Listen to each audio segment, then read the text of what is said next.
Mapagpalang gabi.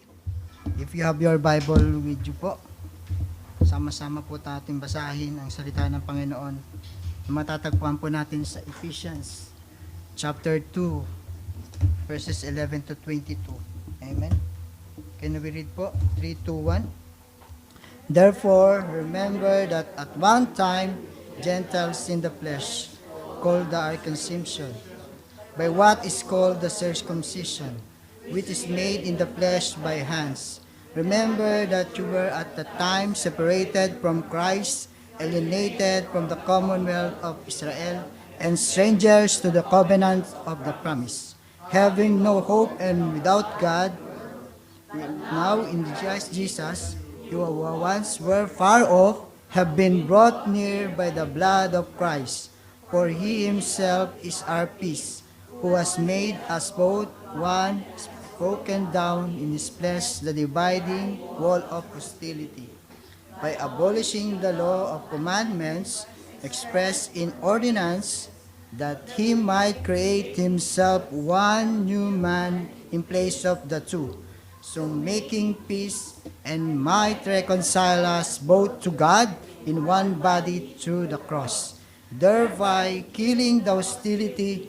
And he came and preached to you and peace to those who were near, for those in one spirit to the Father. So then you are no longer strangers, but are fellow citizens with the saints and members of the souls of God, built on the foundations of apostles and prophets, Christ Jesus himself being the cornerstone, joined together, grows in a host temple in the Lord. In him you are also being built together in a dwelling place for God. Tayo po ay manalangin. Hallelujah. Hallelujah. Father in heaven, we want to glorify you. We want to honor you. Thank you, Lord, for this wonderful message na aming pong pag-aaralan sa gabing ito, Lord. Kulang ang bawat salita kung paano po namin kayo mapapasalamatan sa mga ginagawa mo at gagawin mo sa buhay ng bawat isa. Maging sa simbahang ito, Panginoon. Dalangin nga po namin, Ama, na ang bawat salita na manggagaling po sa inyong lingkod ay patuloy na mamutawi, patuloy maitanim mo, Panginoon, sa pinakamatabang parte ng aming puso. At ito ay mamunga ng katulad ng isang mustard seed, O God. Patuloy nga, Panginoon, ng iyong banal na spirito ang siyang mag-direct sa amin. Banal na spirito, kayo po ang ang aming maging teacher, be our comforter, be our counselor to this the very moment, O God.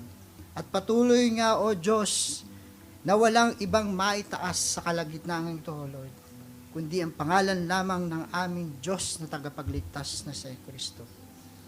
Teach me, O Lord, to unlearn of the things, and teach me, O Lord, to relearn the things that is way above, O Lord. Maraming salamat, Panginoon. Patuloy na kayo po ang siyang maluwalhati, patuloy na madakila, magsimula sa pasimula ng aming gawain ito, hanggang sa katapusan ng aming gawain ito. Sa inyo po ang pinakamataas na papuri, pagsamba, pagdakila, ang lahat po ng ang anak ng Diyos ay magsasabi ng Amen, Amen, Hallelujah, Amen. Kumusta po ang bawat isa? Praise the Lord. Amen po. No? Amen po. Alam ko po ang bawat isa ay naka-holiday mode. Praise the Lord. But pwede po ba natin batiin ang bawat isa ng I love you with the love of the Lord? Congratulations. Amen. Amen. So mga kapatid, no? Welcome back sa Aletea Believers Fellowship, a local biblical church that seek to live, defend, proclaim and defend the truth of the Word of God for the glory of God. Amen po. Nasa series pa rin po tayo ng Epistle of Ephesians in Christ Sermon Series on the book of Ephesians. Amen po. Dito po tayo sa Ephesians 2, chapter 11 to 22. The title of our title na binigay ng Panginoon is the only solution in Christ. Amen. Salamat sa Panginoon sa mensahe ng Panginoon, ano. Amen. And in our illustration, sabi doon, in a quiet little church nestled between two rival coffee shops, Holy Grounds and Bean Redeemer, a group of believers were studying Ephesians. Parang tayo, no? Mga kapatid. Pastor Joe, known for his wild analogies and questionable taste in neckties, was especially fired up that Sunday. Ephesians 2:11 to 22 is about unity. Sigaw niya. Amen. He declared, Jews and Gentiles, enemies and outcasts, all united in Christ. So, to illustrate his point, Pastor Joe built a literal wall of hostility out of cardboard boxes in the middle of sanctuary. On the side, he puts the Jew. On the other side, he puts the Gentiles. All played by enthusiastic Sunday school volunteers wearing labeled name tags were there. But there was even a kid when also tried or play trumpet, pretending to be in a Jericho. But that besides the point. Watch this, sabi ng pastor. No? And the world doesn't, pinagsisipa niya, doesn't stand a chance against the peace of Christ. Sabi niya, walang makakabuwag sa kapayapaan ni Kristo. No? Kaya itong wall na to ay dapat masira. Sabi niya, he dramatically kicked the cardboard wall and nothing happened. Na walang nangyari daw po sa cardboard na yon. So, he kicked again. So, still nothing. Walang nangyari. Nothing. No? Wala pong nangyari sa cardboard na yon. Finally, the little boy from front row and stood up and walked over and sneezed. Nabahing po, no? Siguro maglalaro sa labas yung bata. Nabahing. And the cardboard crashed. The whole wall collapsed. No? The church erupted in laughter. Pastor Joe, slightly embarrassed, said, well, maybe peace doesn't come by force. But sometimes a little humility and sneeze goes a long way. From that day, the church remembered two things. No? Jesus is our peace and never understand the power of the sneeze of a child. No? Amen. Nawa, hindi po ito yung matandaan natin, ano? Yung ituturo ko po sa gabing ito ang matandaan natin, ano? Just a icebreaker lang po ito, mga kapatid. Next po, no? Makikita natin dito po sa context na ito, mga kapatid. Next, the problem, una po, the problem, our former condition. Number 2, the only solution, the reconciliation in Christ. And 3, the result, no? Former condition po natin, nung bago po tayo nakakilala sa Panginoon, and yung solution to sa problema. And the last is the result. One body, one temple. Amen po. Amen po ba?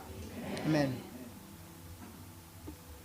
Every day we encounter problems. Lahat po tayo nakaka-encounter ng mga problema, no?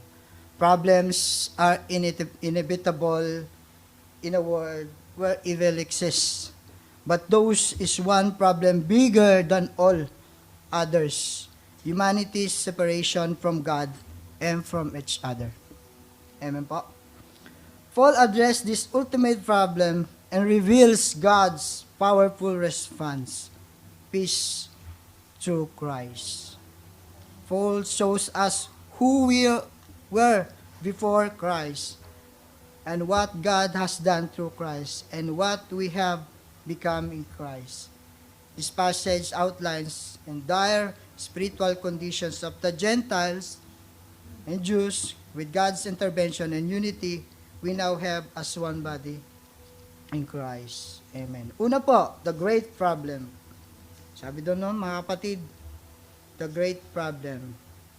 May problema ka, kapatid, sabi mo nga. Pero may pag-asa ka. Amen. Ephesians 2:11, Therefore, remember that one time you Gentiles in the flesh called uncircumcision, but what is called the circumcision, which is made in the flesh by hands. Remember that you were at the time separated from Christ, alienated from the commonwealth of Israel, and strangers to the covenant of the promise, having no hope and without God in the world. Amen po. Unang-una, sin. Sin. Nasaan na si sin? Amen po. Sin. Lahat po ng nabanggit dyan ay dahil sa kasalanan, mga kapatid. Yung sa pagiging separated natin kay Christ, separated natin sa society, sa Israel, o sa ating kinabibilangan, ay dahil sa kasalanan natin. Strangers, we are strangers. Tayo po ay foreigners, maski sa sarili nating bayan, no, mga kapatid.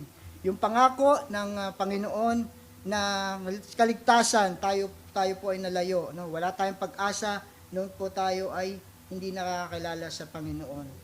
Sabi sa Romans 28:29, for no one is a Jew who is merely one outward, nor in circumcision outward and physical.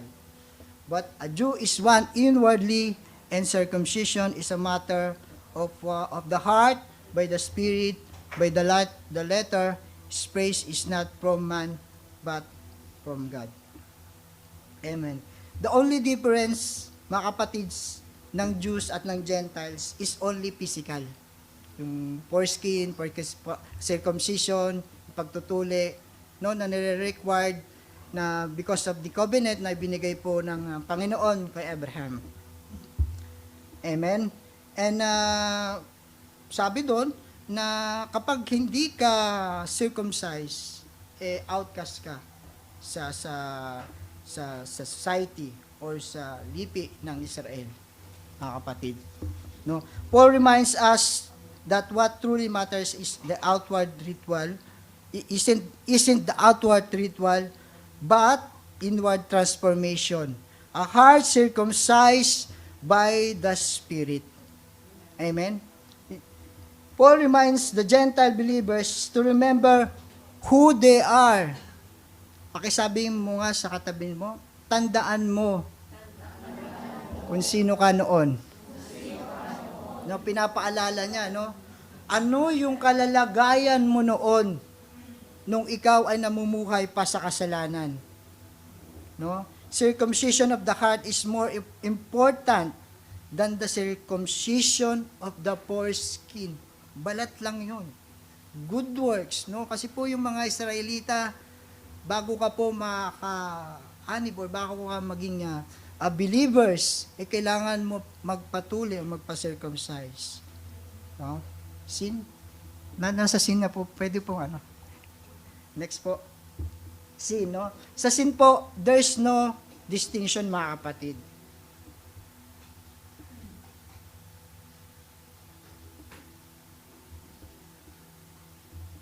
There's no distinction between Jews and Gentile. Natatandaan po natin, na favorite verse po natin, na there is no, for all have sinned and fall short of the glory of God. Lahat po tayo ay hindi umabot sa kalwalatian ng Panginoon. Amen po ba? Amen po ba? Amen. And nabanggit doon sa last sermon ng ating pastor that in Ephesians 2 to Ephesians chapter 2, 1 to 3, na you were dead in your transgressions and sins, in which you formerly walked according to the course of this world, according to the ruler of the power of the air, the spirit that is now working in the sons of disobedience, among whom we all also formerly conducted ourselves in the lust of our flesh, doing the desires of the flesh and the mind, and were by the nature children of the wrath, even as the rest. No, katulad ng nakararami. No? Sabi doon na tayo daw po ay makasalanan, no?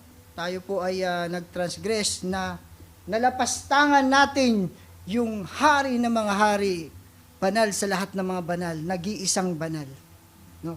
Kaya nararapat na tayo ay makondemn. We are doomed for destruction. Nakakita na po ba kayo ng mga kapatid ng the building na luman-luma that was condemned? Wala pong nakatira. Ganun po yung state natin. We are empty, wala po tayong silbi, purposeless, life, helpless, mga kapatid. Isang ano lang siguro, maalala ko po sa Abu Dhabi, may isang pinasabog na building na pinagawa po doon sa Mina, malapit sa Fish Market.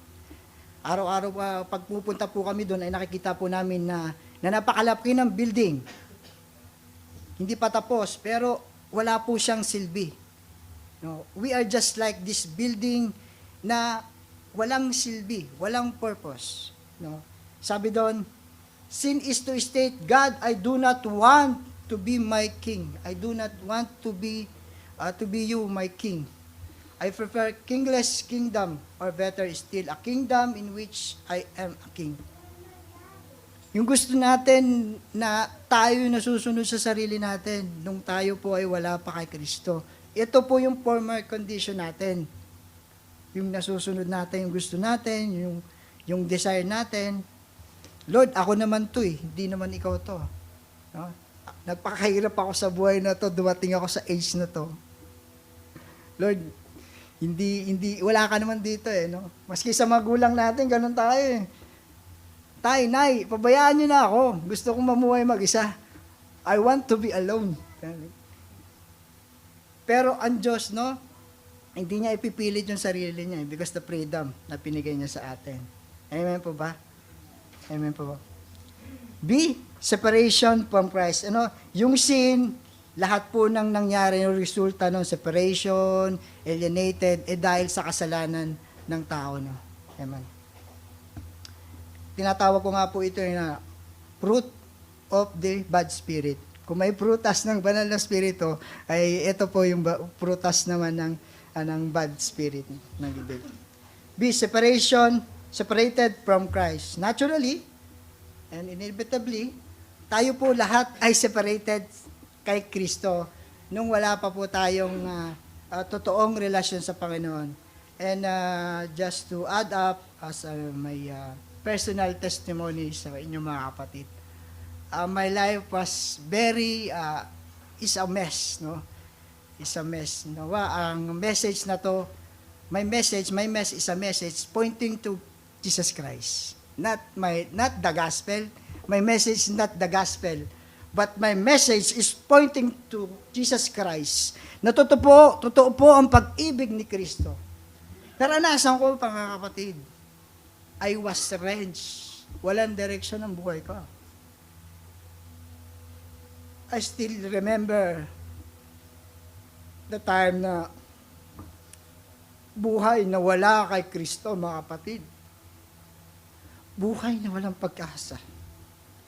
You're just living na walang direksyon.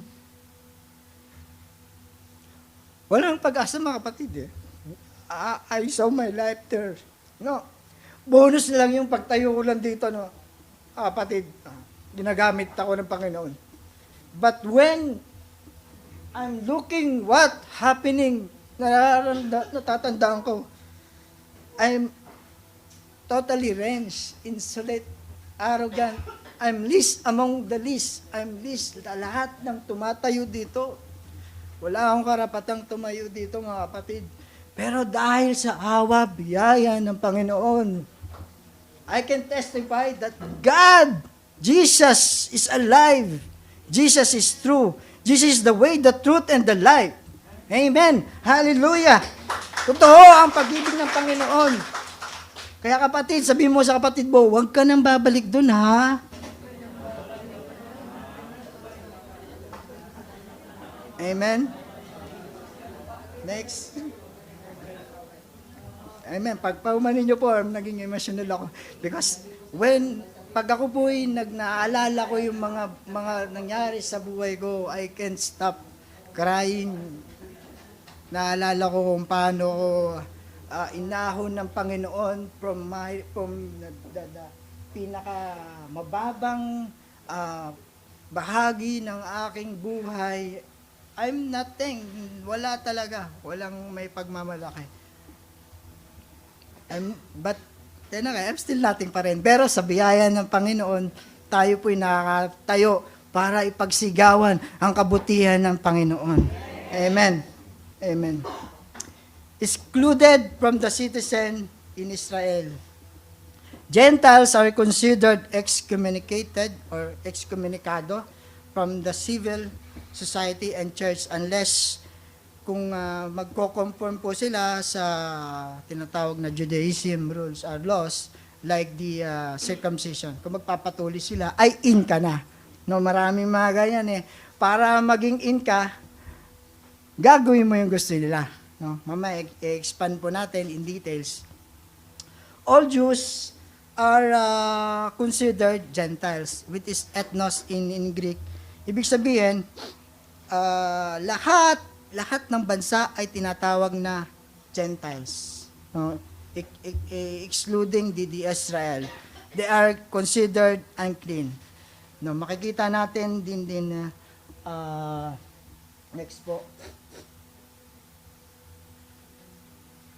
In John 4, yung Samaritan woman with an encounter with Jesus Christ, doon po sa Jacob's well, sabi doon, our fathers worship on this mountain, but they say that in Jerusalem is the place where people ought to worship.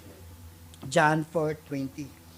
Ang tema po niyan, alam naman po natin, na ituro na po sa atin yan, that Jesus ay kasama ang kanyang mga disipulo ay pumunta sa lugar na yon, sa Job's well o Jacob's well, na-encounter ni Jesus ang isang Samaritan. Bawal sa kultura ng isang Gentile, ng isang Jews, Gentile, at the same time, na makipag-conversation sa isang hindi nila kauri. No, pero alam natin that Jesus is an all-knowing God. He knows na itong Samaritan woman ay pupunta dito. No? Pinapakita dito yung separation, kasi po may historical na separation ang Israel at ang Gentile, Jews and Gentiles. Sabi sa 7:3, you shall not intermarry with them, giving your daughters to their sons or taking their daughters for sons. No. Nag-intermarry po yung mga Jews sa mga Gentiles. Yung mga nations po ng Hittites, Girgashites, Amorites, Canaanites, Perizzites, Hivites, and Jebusites. Nag-intermarry po sila sa Deuteronomy 7:1. So, nahawa po sila, na-contaminate po sila ng paniniwalang pagan o ng Gentiles. So, to be separated from Christ is hindi lang po separated sila ng history, mga kapatid. Separated sila ng anger. Dahil sa tigal na kanilang pagkakahiwalay sa isa't isa, nagkaroon na rin po sila ng hatred sa isa't isa. At the same time, hindi na po nakakapagpuri ang mga Gentiles ng totoo. Amen? Sabi nga doon na, dito sa bundok na to, dito kami nagpupuri. Naging polytheist po sila. Amen? Separated from Christ is to be spiritually dead. Amen po. Amen po, niniwala. Jesus Christ is the life. Siya lang po ang nakakapagbigay sa atin ng buhay. Cut off from the soul, only source of life, peace and hope. Separation from Christ means spiritual death. Amen, period. Separated from each other. Hindi lang po, mga kapatid, na separate ang mga Gentiles. Tayo po, lumang buhay natin. Hindi lang po tayo na separate sa Panginoon. Na separate din po tayo sa bawat isa. Wala tayong pakailam noon, nung tayo po'y wala pa kay Kristo. Katrabaho mo, gagawin ko yung trabaho ko, hindi kita tutulungan. Sa pamilya mo, minsan wala kang pagtulong eh. Minsan, di mo sila maalala nung ikaw pa'y namumuhay na Gentiles o unbeliever. Katabi mo sa trabaho, dead ma sa'yo eh, kasi lagi kang sinuchuchu eh. Amen? Pero nung nakakilala ka, naging isa kang mabait na anak ng Diyos. Amen?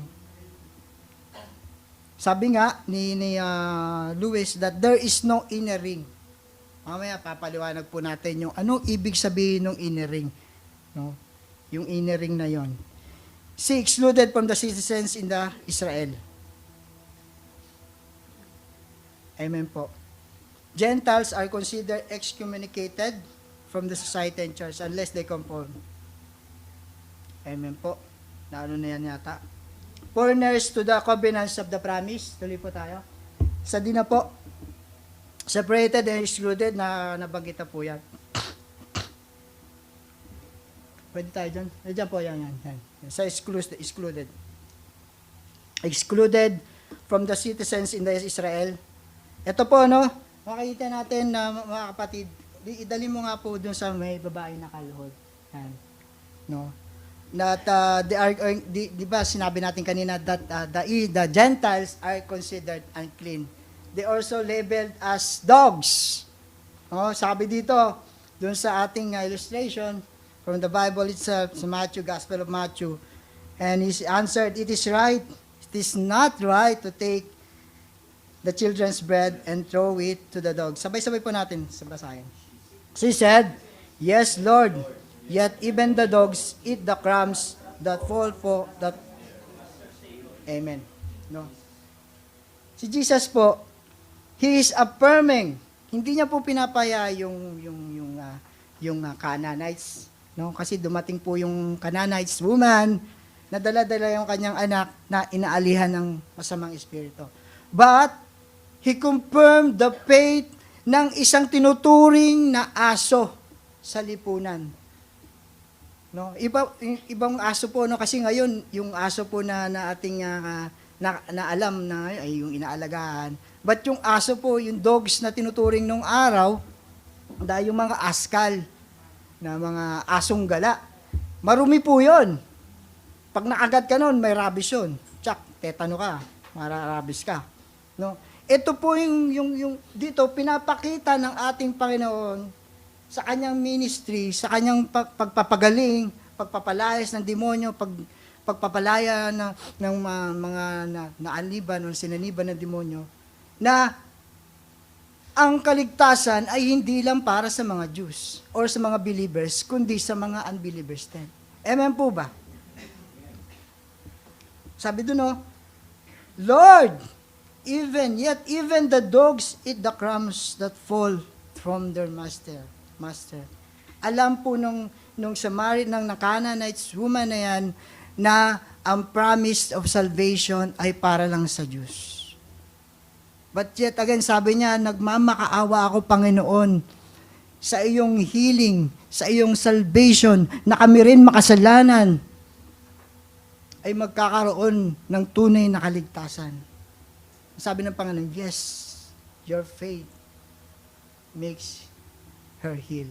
Na gumaling, no? Amen. Jesus refers Gentiles metaphorically as dogs in conversation.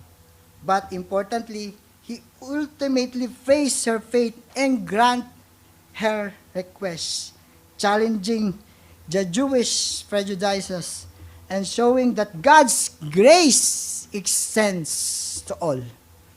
Ang pag-ibig ng Panginoon, ang grace ng Panginoon ay para sa lahat, mga kapatid. Amen po ba? D, foreigners to the covenant of the promise. Strangers to God's promise. Just like the Canaanites woman, tayo rin po ay strangers sa pangako ng Panginoon na kaligtasan. Why? Sabi nga kanina, yung sin yung nakapagpaalis sa atin, nakapagpahiwalay sa ating nagkaroon po kasi ng big gap. Nagkaroon po ng kasam. Kasam is a big deep na hindi po pwedeng makatuloy ang isang makasalanan sa presensya, sa kalwatian, sa righteousness, sa holiness ng isang banal na Diyos. Wala po tayong pag-asa. No? The covenant of circumcision that was given to Abraham. Ang Diyos po ay totoo sa kanyang mga pangako, hindi po siya katulad ng tao na sinungaling. Lahat po ng kanyang sasabihin ay tutuparin niya at gagawin niya. Sabi sa Numbers. Covenant known in Hebrew is called berit. Diatic in Greek, hindi na po natin masyado elaborate dyan. But covenant is a relationship, is a restored relationship with one only true God. Often initiated by God. Kaya nga po sa salvation, wala po tayong ginawa. Amen po. It's all about Jesus. Tetelestai. Amen po. They are Israelites, and to them belong the adoption, the glory, the covenants, the giving of the law, the worship, and the promise. Amen po. To them belong the patriarchs, and from the race according to the flesh is the Christ, who is God over all, blessed forever. Amen. But it is not enough through the word of God has failed. For not all who are descendants from Israel belongs to Israel. So, ang Panginoon, hindi lang niya pinili ang Israel out of favoritism or partiality. God is all-knowing God, nalalaman niya, nababatid niya na may mga iilang Israel, may mga remnant na totoo, nananampalataya ng totoo sa ating Panginoong Hesukristo. No? Amen. Pumipili ang Panginoon na iilan para ipakita yung kanyang divine purpose. Para ipamalas yung kanyang kapangyarihan. Para mag-flourish, matuto ang bawat isa. Para makita natin ang kapangyarihan ng Panginoon na kumikilos sa bayang Israel. Amen po ba? Amen. Living without hope in God. Sabi dito, John Stott, isang kilalang theologian din po, reiterated that being hope is being without God. Hindi po natin pwedeng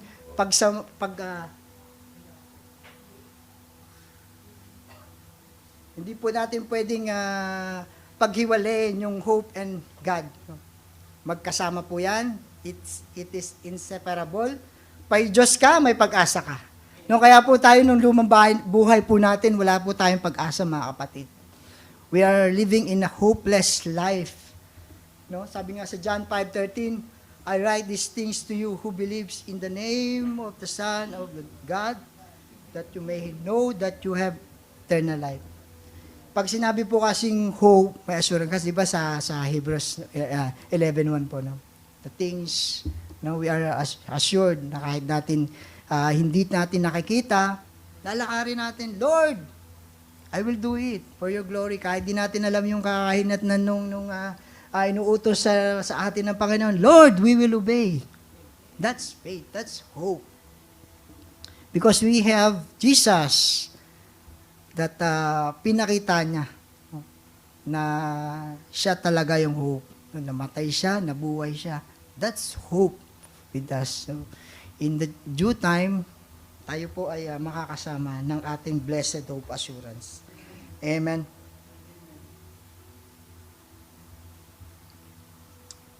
Having the death or sin, nakita mo natin yung matinding problema ng sambayanan ng mundo, no? Sabi nga, the greatest tragedy in life is not death, is not sickness, or hindi yung relasyon mo sa asawa mo.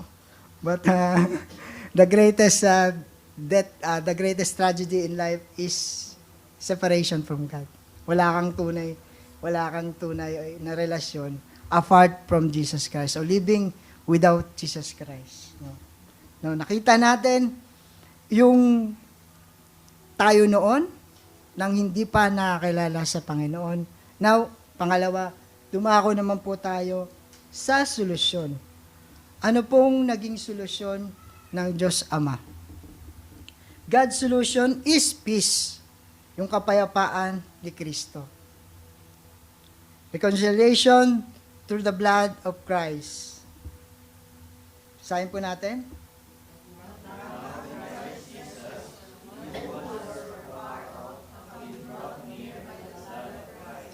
For he himself is our peace, the divine wall of hostility, abolishing the law of commandments and expressed in ordinance, that he might create in himself one new man in place of the two, so making peace, might reconcile us both to God in one body through the cross, for killing the hostility. And he came and preached peace to you who were far off, and peace to those who were near. For through him we both have access in one spirit to the Father. Amen. By the blood of Christ, we can be brought near to God sa pamamagitan lang po ng dugo na dumanak sa krus ng Kalbaryo. Yun lang po ang only at kaisa-isang solusyon paano po tayo magkakaroon ng kapayapaan, reconciliation sa Diyos at reconciliation sa kapwa natin. Amen po. Unang-una po, Christ brought us peace, kapayapaan. Because Jesus, iterated here in Ephesians 2:8, for He Himself is our peace. Christ embodies peace. Siya mismo yung kapayapaan. Jesus is not just the giver of peace, He is our peace. Pakisabi niyo nga po sa katabi natin, peace be with you. Amen. Kasi po, wala po tayong literally, mga kapatid, kaaway po tayo ng Diyos. At kaaway natin ang kapwa natin. Wala po tayong pansinan nung araw umiiral po yung pagka-simple nature natin nung hindi pa tayo nakakakilala sa Diyos. Wala po talaga tayong amor sa kapwa natin. Hindi natin mahal ang kapwa natin. Nung araw na hindi pa tayo nakakilala sa Diyos. Pero dahil sa kamatayan ni Kristo, dahil sa pag-ibig ni Kristo, dahil sa yung kapayapaan na binibigay, naalok ni Kristo, nagkaroon po tayo ng reconciliation sa Ama. Amen po? B. Christ has made us one. Ephesians 2:14. Pakibasa po. Amen po. Hindi po, doon po tayo sa Ephesians 14-18. Amen. And has broken. Sige po.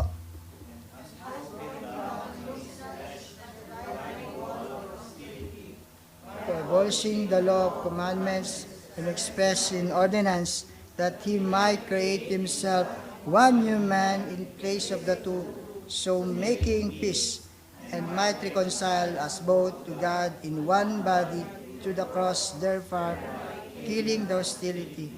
And he came and preached peace to you who were far off, and peace to those who were near. For through him we do.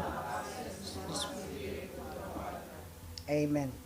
Jesus torn down the hostility or torn down the dividing wall. Nung araw po kasi, nung panahon ng ating Panginoong Jesucristo, or panahon ng panahon nila Moses, yung mga priests pumapasok po sa most holy of holy. Dala-dala po yung hain, sacrificial. May lamp, may depende po sa status ng buhay. Yung tinatawag na Year of Atonement of Yom Kippur, para mag-alay ng sakripisyo dahil sa kasalanan. Yearly ginagawa po ito. So, pag malaki yung kasalanan mo, mas malaki yung alay mo. And tinatalian pa nga yung priest kapag yung priest ay hindi siya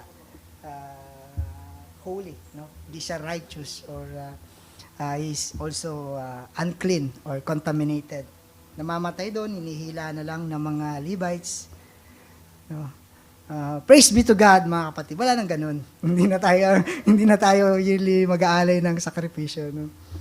At Jesus ay ginawa po ng paraan. Jesus made this veil, this wall, torn down or break down sa pamamagitan po ng kanyang dugo. Anong sabi po na ni Josephus na isa pong Jews historian, there may be a wall, literal wall, na nung panahon na yon, na yung mga Jews dun sa holy, apart from the holies of holies, ito pong mga Gentile is nandun lang po sila sa labas ng wall. No? Literally and spiritually, there's a wall between the believers and non-believers that time. Until now, may walls pa rin nangyayari sa loob ng simbahan na namamagitan sa mga believers at unbelievers. Amen po ba? Ano po yung sinasabi ng wall na yun? No? The wall or the ceremonial, it could be wall na ceremonial wall. Sabi doon, Jesus abolished both the regulation. Baba po tayo, next po. Abolished the regulation of the ceremonial law and the condemnation of the moral law. Both were divisive, both were put aside by the cross. No? Hindi po sinasabing literally that Jesus abolished, but Jesus perfected the cross. Wala na pong maaaring gumawa nun. Wala na pong pwedeng magpapako sa krus. Wala na pong pwedeng magpenitensya pagkat datapat nagawa na ni Kristo lahat yon sa krus ng Kalbaryo. Kaya ang salvation po natin ay sa pamamagitan ni Jesus Christ na napako sa krus. Amen po. Yung mga kosher food, yung mga Diyos po kasi, maging si Jesus Christ ay tinuligsa sa pagkain niya ng without washing his hands, nakasama ang mga Gentiles. No, tinulig siya sa pagpapagaling during the Sabbath day. Tinulig siya sa pakikipag-usap sa mga hintil na labag ito sa ordinance ng mga Jews. No? Sabi sa Matthew 5:17-18, "Do not think that I have come to abolish the law or the prophets, but I have not come to abolish them, but to fulfill them." Jesus Christ elevated, perfected, fulfilled yung shadow, yung law, yung guardian. Imagine, mga kapatid, ganito yung anak mo may nanny. This is the guardian, this is the law. Pag nanny yung bantay, lahat gagawin niya. Permanent at temporary lang naman yun. Pero pag ang magulang, meron kang takot. Amen po, ganun ang ginagawa ng law. Amen. There can never be no inner ring. Ito na po yung paliwanag natin, mga kapatid. Inner ring. Next po, inner ring. Lewis' terms about the inner ring is, kasi po, mga kapatid, we're trying to find yung belongingness natin. Hinahanap natin yung totoong pamilya. Amen po ba? Ano po tayo doon, nakaka-relate na yung paghahanap po natin ng totoong pamilya na yon, minsan napupunta po tayo sa maling paniniwala. Sinasabi ng ibang mga reliyon na umanib ka sa amin, ikay maliligtas. Amen po. Kami ang tunay na simbahan ni Kristo. No, huwag na tayo magbanggit. Baka viral tayo. Amen. Of all passions, the passions for the inner ring is most skillful in making a man to very bad man. Masama ako, for example. Masama ako noon. Totoo yun. Inamin ko. Napasok ako sa isang reliyon na mali ang turo. Na puro gawa, puro ganito, ganyan. Umating ka sa amin ng ganito, dudoktrinahan ka namin, huwag ka kakain ng dinuguan, ganito gawin mo. Lahat ng mga, minodify nila yung kautusan ng Panginoon, yung Biblia. Just ako, para maging in, ay pumasok ako sa reliyon yun. Pero walang nagbago sa puso ko. Just inner lang. Meaning to say, ganun pa rin ako. Naging mas masama pa ako. Amen po ba? True po ba yun? Amen po ba? Next. Kaya naman, in Galatians 2:14, nagkaroon ng mainitang pagtatalo si Paul at si Peter. Sabi natin, no?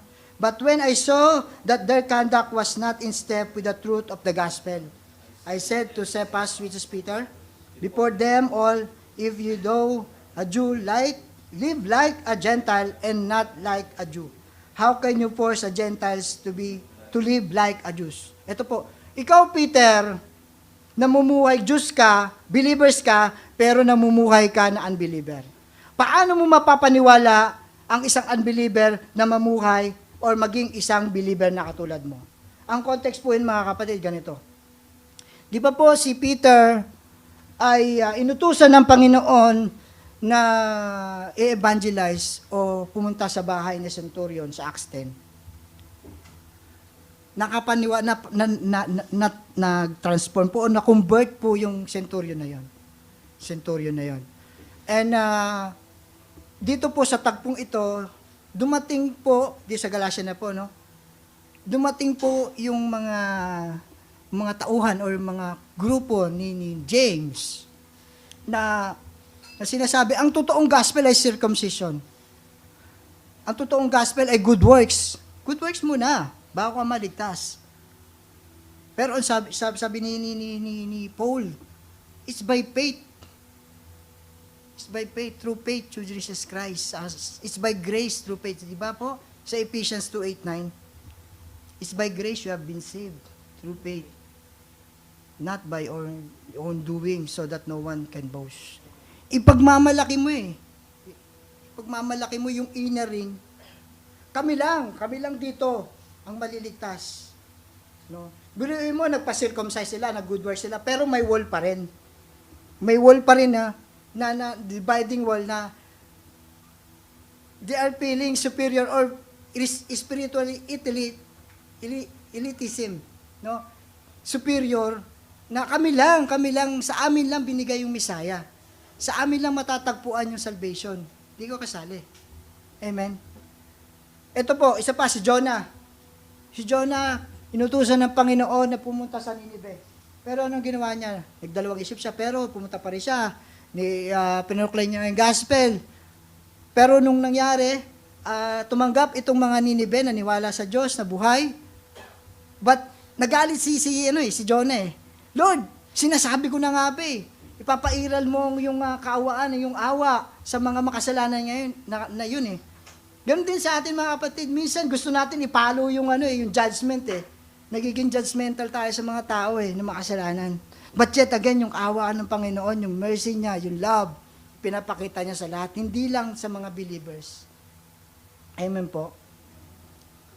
Yung mga spiritual elitism, knowledge, pride, yung kanilang pag-iisip na mas spiritually kami na mataas kasi nakakapag-tongues kami. Yun po yung issue dito, no? People sometimes open na lumalayo sa church. Sometimes sasabihin nila, aalis lang ako kasi wala naman pumapansin sa akin. Yun po yung ginagawa ng wall, mga kapatid. Nilalayo ng wall na yon yung mga kapatid or even the believers na wag nang pumunta sa church, no? Experience-based superiority. Na-experience ko na mag-thanks. Nakakapag-interpret ako ng Biblia, kahit Greek pa yan, kahit Hebrew pa yan. Nag-aral ako sa theological school. Yung superiority, mga kapatid. Minsan yun yung dahilan ng paglayo ng mga kapatiran natin. Yung paglayo nila sa atin, wow! Ang galing-galing. Di ako bagay doon. Amen po ba? Religious legalism. Real Christian don't watch that. Wear that or listen to that. Bakit ka pa nakikinig ng ganyan? Bakit ka pa nanonood ng ganyan? Ipinapalo mo yung pag nagawa si kapatid, na mali. Ganito, sasabi sa Bible, lagi na lang may Bible verse, di na uubusan. Pero yung kahawaan ng Panginoon, mga kapatid, no, is patience. Mapagpasensya ang Panginoon. One thing, mga kapatid, isa rin sa testimony ko, no? Talagang ibubuhos ko na dito yung ano ko, no? Kasi pag nung ginagawa ko ito, nakikita ko yung sarili ko eh. Nag-church na ako noon. Alam nila Ate Che yan. Para Bishop Mel. Nang bababae pa ako eh. Oh. Hindi, sinasabi ko lang yung totoo. No? Sinasabi ko yung totoo just to prove you na etong mga tagpong ito ay nangyayari sa totoong buhay. Hindi ko totoong kilala ang tunay na Diyos eh. No? Ako mismo, inaamin ko, nagkulang ako eh. Because nilalayo ko yung sarili ko eh. No, yung nagkaroon ng separation, yung lately lang, no, nilalayo ko sarili ko eh. Nung tayo ay na-condemn dahil sa ating sitwasyon, dumating ako sa point na yun eh. Nagkaroon ako ng anxiety, worry. Until such time na gusto kong ibabaan sarili ko. Gusto ko na Lord, hanggang sa nagpaalipin ako sa garage. Na-depress ako. Mga kapatid, now, sana maging eye-opener sa atin ito, no? Na when we close our door or wall, pag naglagay tayo ng pagitan sa mga kapatiran natin, this might happen to them, or knowingly or unknowingly we condemn them. Hindi natin alam. Kasi, hindi natin alam na na-condemn natin sila. Like yung, for example, mga LGBT, yung mga ganon-ganon. May na lumayo sila eh. Mas lalong sasama pa sila. Kaya nga sabi ni C.S. Lewis eh, yung a bad person turns to be very a bad persons. Wala yung mga born again, puro burn again. No, pasimba-simba, well, santong kabayo, banal na aso. No? They are naming us like this. Because tayo rin po ay nagiging judgmental. We judge righteously according to God's love. No? Amen po ba? Our church denomination is rich, right? And the rest are blind. No? Ang church lang namin yung tama. Wala naman sa atin yun, hindi sa atin yun. No? Ang church lang namin yung maliligtas, sabi doon. And isolating from other believers over a minor doctrinal issues. May mga kanya-kanyang doctrinal issues. Amen. C, access to the Father. Malapit na po. Amen po. Ayan o, correct theology. Kami lang yung may correct theology kasi nakapagtangsa kami through experience. Amen po. So, Jewish traditional that became walls, purity laws. Nabanggit na po natin yan. Access to the Father. Blessed assurance in Christ. Ephesians 2:17-18. And he came and preached peace to you who were far off and peace to those who were near. But through him, we both have access in one spirit to the Father. Amen. May dalawa pong twofold activity na ginawa ang Panginoon sa krus ng Kalbaryo. Unang-una po, yung Christ is our peace because He made two people one. One new humanity, kainos, and kainos ibig sabihin po with new purpose, reborn in spirit. For example, bumili ako ng computer. Pinagamit ko to sa church. That kainos. Brand new lang yon. Pero when you use it purposely sa maayos, ginagamit lang ito related to Jesus Christ, kainos. No? Pangalawang vertical po ay Christ preached peace because through Him both peoples have access to the Father by destroying the wall of hostility. Yung mga doctrinal issues po natin, no, yung mga being judgmental, quick to judge other people, yun po yung mga hostility. Naunawaan po ba natin? Amen po ba? Yung kung ano po yung minimin ni Paul regarding sa wall of hostility. Now, mga kapatid, na-satisfy ng Ama yung ginawa ng ating Panginoong Jesucristo. Kaya nagkaroon po ng access. Kaya po nagkaroon tayo ng access sa Ama. Amen po ba? Na-satisfy Jesus' death and resurrection, appease God's wrath. Tayo po ay anak ng disobedience. Anak ng condemnation, damnation. We are doomed for destruction. No? Pero dahil po kay Kristo, mga kapatid, dala-dala ang kasalanan ng bawat isa sa krus ng Kalbaryo. Yung puot at galit ng Ama na dala-dala niya, He bore. Dinala niya yan sa krus ng Kalbaryo. Para magkaroon po tayo ng kapayapaan sa Ama at sa kapwa natin. The vertical and the horizontal relationship ay nabuo. That's peace. No, peace is not just a calm or absence of conflicts, but it is shalom, a restoration na matatagpuan natin sa restored na relasyon na ginawa ni Jesucristo sa krus ng Kalbaryo. Amen po. Sunod po. Tapos na po yan, necessary to love others is important. Amen. 3, the result in Christ. One body, one temple. Amen. Basahin po natin, Ephesians 19-22.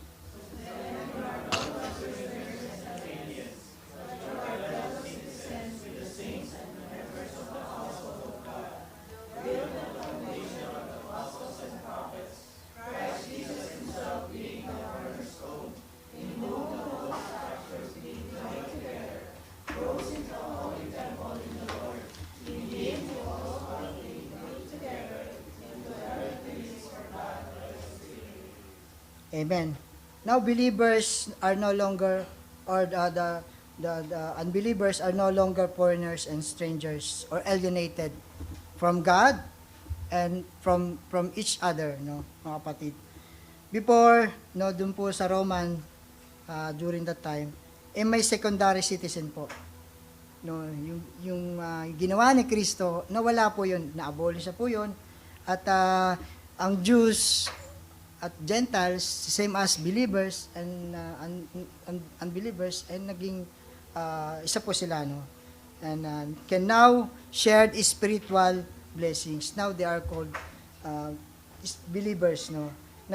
Na-share nila yung spiritual blessings na dapat i-share lang doon sa mga Jews. Pero ngayon, even yung mga Gentiles ay nasa-share na rin po niya yung blessing, spiritual blessings. Believers are no longer foreigners. You are far off, and peace to those who are near. For through Him, we both have access in one Spirit to the Father. Yung malayo po yung Gentiles, and yung malapit po yung mga Jews. With one Spirit to the Father. No? Yung mga malalayo na unbelievers at malalapit na believers. No? Hindi po kasi masasabi natin na we love God, but or yet, we don't love others. Hindi ito yung kapayapaang gusto ng Panginoong Jesucristo. No? And those who are near, na Jews, Christ preached peace, not merely a lack of conflict, nasabi na natin to. And through Him, both Jews, believers, can access to the Father because of what Jesus have done. No distinction. No, sa una po, since ganun din po, no distinction. Sa pangalawa po, dito naman po sa result, ay no distinction din po. Believers and Jews are like same. Now, are fellow citizens. In Greek po, sabi dito, synpolitai in God's kingdom. No? Tayo po ay citizen na ng kingdom ng Panginoon. Tayo po ay pare-pareho ng iisang community sa kaharian ng Panginoon. No? Amen. Family. Amen. Next na po. Family, Ephesians 2:1, bilisan po natin. In whom the whole structure being joined together. Joined together, meaning pinagsama-sama po. Imagine we are a small brick. Petros. Petros is a small rock. Pedro, si Pedro po yon. Tayo po, we consider every one of us is Petros, small rock, small brick, na pinagsama-sama, pinagsync para sa isang layunin, para maging bahagi ng pamilya ni Kristo o katawan ni Kristo. Sinarmologeo. Sunarmologeo. No. The church is as spiritual building made up of different stones, people put together, pinagsama-sama ng ating Panginoong Jesucristo. Maingat na pinagsama-sama dahil sa ating mga indifferences, unity with precision and design. Nandiyan po ba? Naunawaan po natin ang ibig sabihin ng join together. Pangalawa naman po ay build together, sunoi kodomeo. Describe how Jewish and Gentiles believers are now separated structure, but one integrated spiritual building. Ngayon, naging building na po tayo. Ang mga believers, pinagsama-sama ng Panginoon para maging isang integrated spiritual building. Now, kaya po natin nasasabi na that church is not a building, but church is us. No? Mga kapatid, so the church is becoming dwelling place na si Kristo yung head na namumuhay sa bawat isa. Holy temple where God lives by the Spirit. Stressing unity, intimacy, and shared identity in Christ. Nagkaroon na po tayo ng purpose. It is more personal. Kasi po nung sa preaching po ni Pastor Jeff, nung sa Death to Life, yung kanya pong sa Ephesians 1 to 10, doon po is more of vertical. No? Ngayon, ito po, naging vertical and horizontal. Amen po, yung ating pakikipagkapwa. No? We shared the unity, intimacy with Christ, in Christ. Nabago po yung ating identity. No? Paul's metaphor of God's new community changes to something more personal. Amen po. And we are part of the cornerstone, Christ or cornerstone, the cornerstone. Ang panlulukan na si Jesus Christ, ang inuuna pong ginagawa sa building bago po siya malagyan ng mga wall o ng bricks ay panulukan yung foundation na pinakamahalagang parte ng isang building. That is Jesus Christ. Sa church na to, no? Si Jesus Christ, kaya nga may kanta na kasing tatag ng kabundukan, di magigiba. Ganun po yung foundation na binili ni Jesus. No? Jesus, sabi doon, and I tell you, Peter, on this rock, I will build my church, and the gates of hell shall not prevail against me. No, Peter, as Petros, small rock in Greek, and here, Jesus, rock, another rock, this rock I will build, meaning the large rock or big rock, that is Jesus. No, walang, sabi doon, and the gates of hell shall not prevail against it because of Jesus, no, and the wall that He built. Yung family ng Diyos na tayo po na binuo para maging isang matibay na sandigan ng bawat isa to encourage and to bear with one another in spirit, to worship in spirit and in truth. Kaya po tayo nandito, nagpapalakasan as one family. Amen po ba? Amen? Pinapakita po na natin dito how detailed yung pagkakagawa ni Paul sa liham na ito. No? Ito po isa sa liham niya because he is in the prison that time. Tinatawag din po itong prison epistle. No, Ephesians, Colossians, Philippians, and Philemon. No? And Christ as the cornerstone, He is the first and most important part of spiritual building. All members, Jews and Gentiles, non-believers and believers, have come to one unity, believers must be aligned with Him. He holds everything together. Doctrinal, relational, ano man yung pagkakaunawaan natin, He holds it together. And spiritually, fulfilling the prophecy. Fulfillment of the prophecy. Amen po. To the conclusion, mga kapatid, lapit na po tayo matapos. Ito na po. Pwede po tayo tumayo. Amen po. Amen po. Kung church, the church is made up of adopted brothers and sisters. We have responsibilities in the family of God. Your family is fulfilling His roles. Church is not a building. We go or an event, we attend. The church is family living life together on a mission. Be careful not to treat the church as a hotel, living life together, visiting place occasionally, giving a tip, or even to if you are served well. Rather see the church as a part of Christian activity, daily lives as a family, and understanding that we all have a role in God's family. You know, when we are trying to build walls, mga kapatid, we are trying to build na yung winasak na wall ng ating Panginoong Hesus Kristo. Amen. Basahin po natin Ephesians 2:22. In Him, you also are being built together into a dwelling house of God by the Spirit. Amen. Sama-sama po tayo manalangin. Naman Diyos na makapangyarihan sa lahat. Salamat Panginoon sa mensahe na anumin pong narinig. Nawa, Panginoon,